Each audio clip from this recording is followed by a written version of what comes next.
যখন তুমি ফার্স্ট এই পেজটা খুলছিলা বেঙ্গলি বইয়ের নাম দিয়ে, ওই টাইমে লাইফ আসলে কেমন ছিল? তখন আমি পড়াশোনা নিয়ে ফার্স্ট্রেটেড ছিলাম। It's কোথায় just পড়াশোনা করছিলা? পড়াশোনা ছিলাম হচ্ছে তিতুমির কলেজে ছিলাম। আচ্ছা। বিবিএ এর জন্য ফার্স্ট ইয়ারে ছিলাম অ্যান্ড দেন কোভিড চলে আসছে। কোভিড চলে আসার পরে এখন তো পড়াশোনা কিছু নাই, আর আমার বসে থাকতে খুব বোরিং লাগে। ইটস লাইক কিছু একটা করতে হবে, কিছু একটা প্রোডাক্টিভ করতে হবে, পকেটে টাকা আসতে হবে, মেইন কথা।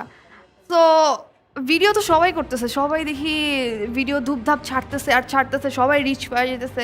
So why I don't I start the stupidity, আমিও আমার ভিডিও ছেড়ে দিই অ্যান্ড ছাড়লাম, মানুষজন অ্যাপ্রিসিয়েট করলো অ্যান্ড দ্যাটস দ্য জার্নি, শুরু হয়ে গেছে ভিডিওস।